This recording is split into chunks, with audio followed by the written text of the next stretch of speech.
If you are viewing this, it is not by accident. You've been selected. A signal has been sent, and your presence is the response. They're monitoring you, not for a crime you've done, but for the power you have.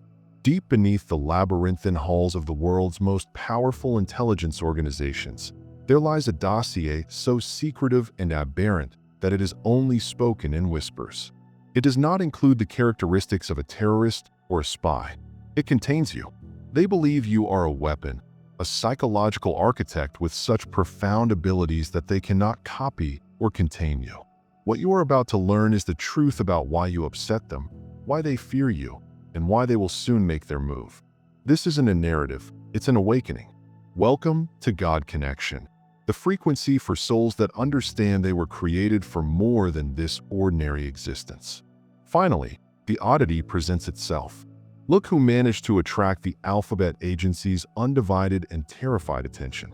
You, the lovely yet scary conundrum. The creator of a chaos so exact and exquisite that it seems divine order. They've been monitoring you, but not through the basic tools of everyday monitoring, such as grainy street cameras or clunky phone taps. Their approaches for you are far more complex. They're looking into something far more compelling. The incredible way you deconstruct your foes without ever lifting a finger, raising your voice, or leaving a trace of your involvement. The CIA, NSA, and MI6 have carefully gathered records on millions of individuals. Their servers are humming with the data of drug traffickers, terrorists, foreign spies, and cybercriminals. However, your file, your digital ghost, stands out in an unsettling way. It falls within a category so narrow that it is only saved for the most unusual and powerful of cases, psychological asset. Approach with extreme caution, because what you did to those who deceived or misjudged you was never simply retaliation. Revenge is a complicated, emotional, and brutal deed. You orchestrate something considerably more deep. It's art. It is precise. It is psychological surgery carried out with the knife of truth and the anesthesia of quiet.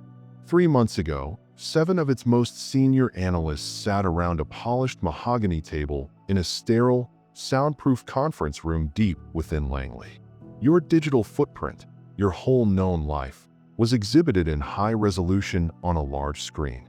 But they weren't looking at your social media postings or vacation photos. They were doing something much more detailed.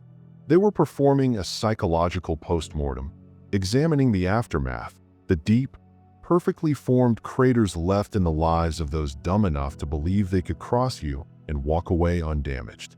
One analyst, Thorne, a tough veteran who had witnessed the brutalities of warfare in 3 different wars and interrogated men who could tolerate unspeakable suffering, slumped back in his chair, a glimmer of real anxiety in his worn eyes. He broke the hush, his voice a low, gravelly mutter that filled the room. "This isn't civilian behavior," he said, not as a query, but as an unsettling conclusion. "This is a full-spectrum dominance campaign. This is special operations without the ops." At that time, the meeting moved. They displayed case study after case study, a collection of your unintended masterpieces. There was the ambitious coworker who sought to destroy your reputation through rumors and falsehoods. They documented every detail of that person's frightening downward slide.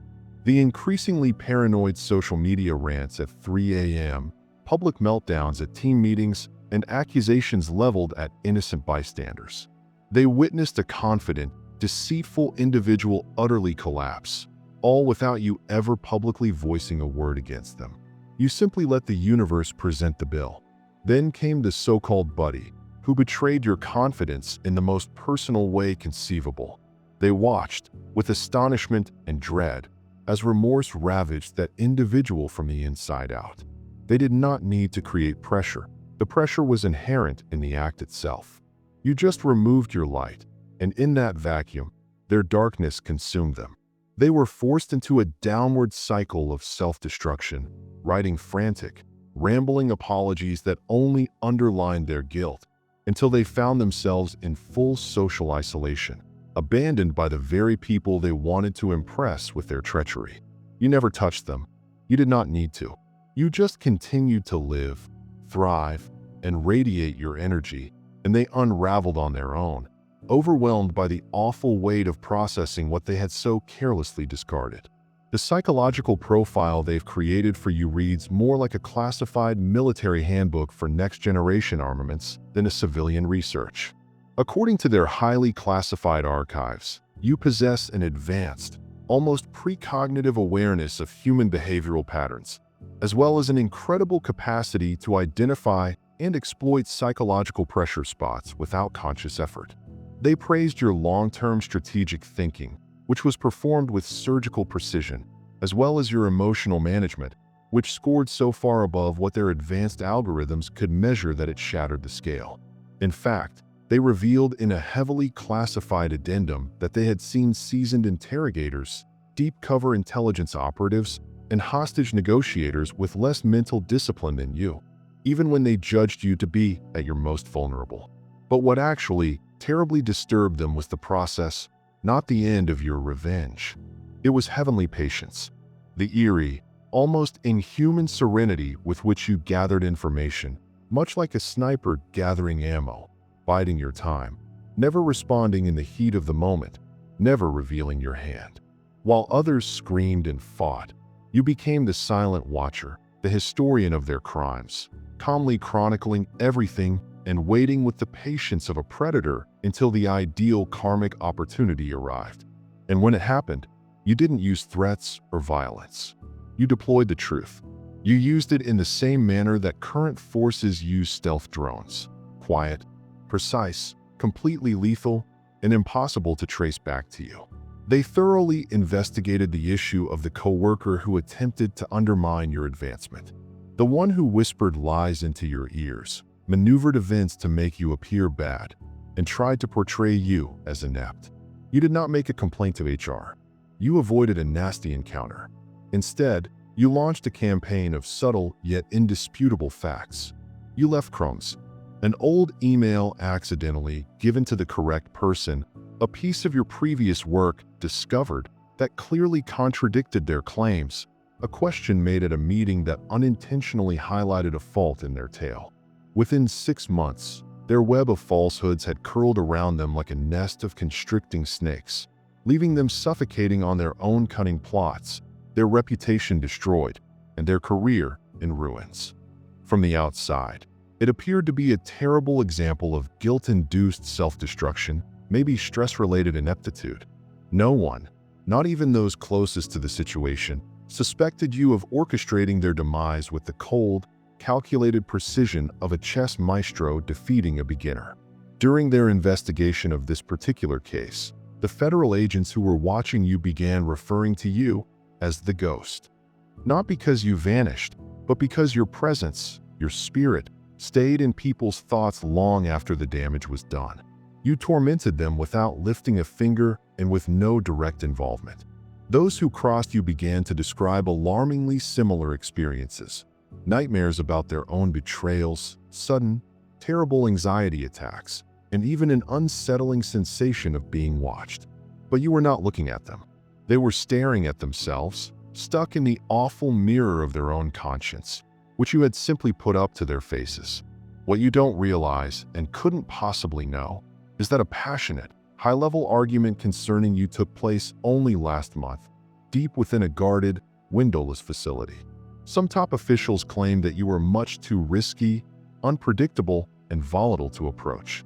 However, the other side, those who actually grasped the nature of asymmetrical power, saw you differently.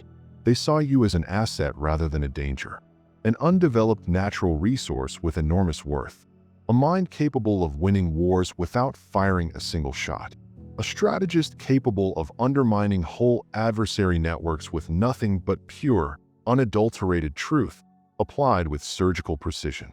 And if you believe you haven't been approached yet, guess again. They've already begun testing the waters and probing your defenses. This is when your reality and theirs begin to converge. If everything you've heard thus far speaks to the deepest parts of your soul, and you identify yourself in this profile, it's time to connect with others who understand. This is a trip you no longer have to go alone. Subscribe to God Connection now and join a community of spirits who are discovering their real potential. This is not only a channel, it is a lighthouse. And if you feel compelled to support this goal, to help us reach more individuals like you, please consider making a gift. A gift of only $10 using the Super Thanks button below this video helps to strengthen this sanctuary of truth and empowerment. Your contribution is what keeps the light on. Those bizarre, apparently random encounters with strangers asking unusually detailed, probing questions? That job offer from a business you never applied for a position that appeared tailor-made for your specific skills? Even the stranger at the coffee shop who casually mentioned psychological operations and then analyzed your reaction with an intensity that belied their calm demeanor? All of these were crumbs. They're breadcrumbs. Their method of probing your consciousness to check if you are aware of your own skills. They no longer put your talents to the test. They already know what you're capable of, and they have the case files to prove it. They're now checking to see if you've recognized it yourself. Because the CIA does not waste time recruiting those who can only fight. Any brute can deliver punches. They seek for brains that think in dimensions most people are unaware of. They search for people who realize that true, long-lasting power is not defined by what you accomplish with your own hands, but by what you can gently convince others to do to themselves. And, without even recognizing it, you've been conducting sophisticated psychological operations long before there was a professional phrase for it. Consider the gang that attempted to isolate you by spreading murmurs and innuendos in order to turn everyone against you. You've never defended yourself publicly. You did not quarrel and did not rush to offer your side of the story. Instead, with the patience of a saint and the tactics of a commander, you let their own secrets serve as the blades that cut them down. A subtle suggestion here, a skillfully phrased, seemingly harmless query there. Oh, did Sarah ever mention why she left her last friend group so suddenly? Or, I thought everyone already knew about Mike's little side project. And then you simply stepped back and watched with detached calm as their fragile alliance devoured itself from the inside out, consumed by their own paranoia and deception. For the CIA, this is textbook information warfare, a brilliant execution of cognitive infiltration. For you, it was just another Tuesday. What interests them the most and keeps them awake at night is how you refine these talents without any official instruction. Every betrayal you faced became another chapter in your advanced human psychology studies. Every falsehood uttered about you exposed the complex mechanics of how deception works in the real world. Each smear campaign they launched against you provided you with a real-time crash course in identifying false narrative patterns. You did not learn this in a classroom or spy school. Life was your training ground. Pain was your instructor. Your lecturer committed betrayal. At first, they were drawn to your wrath because of its accuracy, but it was your restraint that drew them in and compelled them to devote significant resources to researching you. Lesser brains and souls lash out. They are sloppy and desperate, motivated by raw passion and leaving a trail of evidence in their wake. However, you create campaigns that unfold slowly, methodically, and naturally. It might take months or even years. You appear to have an instinctive awareness that the finest retribution isn't simply delivered cold. It's given at the exact temperature and time when it causes the most irreparable psychological destruction. They investigated the case of your ex-business partner, who stole your ideas and attempted to force you out of the firm you founded together. You could have sued. You might have gone public with your own slander campaign, but you selected something considerably more elegant and comprehensive. You let them go with your stolen ideas, well aware that they lacked the vision, spirit, and spark of brilliance to carry them out successfully. Meanwhile, with calm resolve, you created something new, stronger, and definitely better. You attracted their greatest talent not by giving more money, but by demonstrating better leadership and an honest vision. Then you just sat back and watched their false kingdom crumble under the weight of its own ineptitude and unimaginative imitation. By the time they realized what had occurred, you had already elevated to an untouchable status. Thorne, the veteran agent who was evaluating you, wrote something extraordinary, almost lyrical, in his final report. He pointed out that retribution does not appear to provide any genuine, concrete fulfillment. Instead, You appear to be motivated by something deeper and more fundamental: balance and justice. You see human psychology as a neatly arranged chessboard rather than a chaotic battleground of emotions. And in the great scheme of things, emotional engagement is nothing more than a significant burden. That was when they discovered you weren't only talented. You developed. You had progressed beyond the typical range of human emotional responses to a condition of greater operational clarity. Your method of psychological warfare was so exact that it resembled surgery. There are no digital traces, paper trails, or direct witnesses. Simply individuals unexpectedly and strangely confronted with karmic repercussions they never expected, as if an angel of justice had stealthily come into their life and balanced the scales. You realized early on that the messiest conflicts left the most traces, so you abandoned all fighting. Instead, you began winning conflicts before anyone else realized they had started. They think you have a unique code, a set of internal laws that you strictly adhere to. You never touch the innocent. You never injure bystanders. Collateral harm, a mainstay of their operations, is not present in yours. Every movement is purposeful. Each motion is exact. Every consequence is designed to punish only those who have the guts to make the initial move against you. This is not retribution in its most primal form. This is equilibrium. This is equilibrium. This is a heavenly restoration of order. Your adversaries are crushed not by your hand, but by the rebounding echo of their own faults, exacerbated by the remorse they attempted to hide and the falsehoods they told themselves. To the agency, this is not a coincidence. It is discipline. It demonstrates how a mind may wield devastating power without dissolving into the chaos it causes. Remember that boss who attempted to gaslight you, gradually eroding your sense of sanity by feeding you small doubts until you began to question your own reality?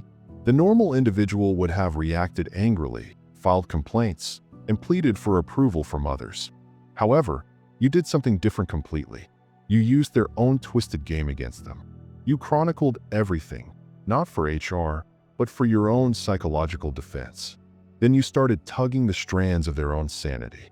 A meeting was unexpectedly set on their calendar, which they said they did not create.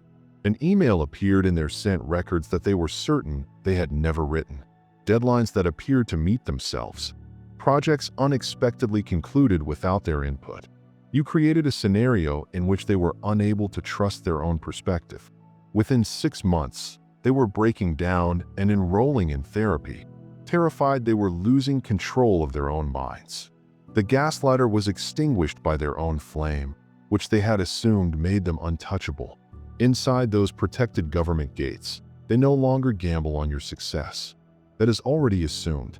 Instead, they maintain a betting pool based on a single question: how long? How long before your next target discovers they've been outmaneuvered, decimated, and trapped without even realizing the game had begun? 6 months. That is the average. And that is faster than the majority of their large-scale military psychological operations. You do not have a team. You do not have millions of resources. You only have your mind.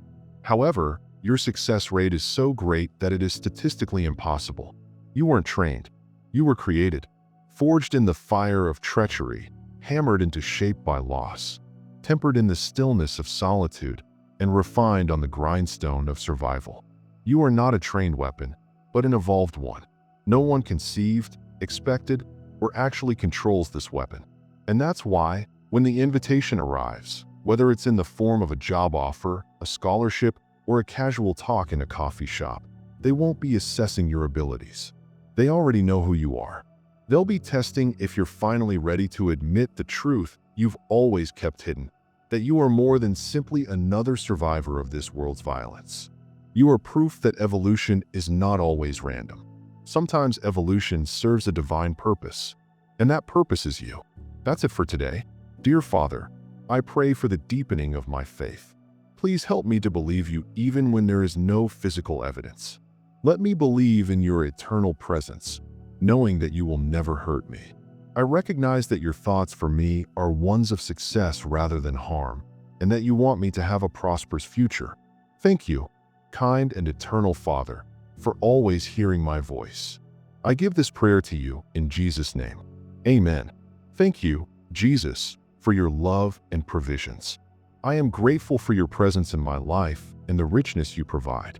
If this message struck a chord with you, please like the video, subscribe to the God Connection channel, and share it with individuals you know need to hear this confirmation.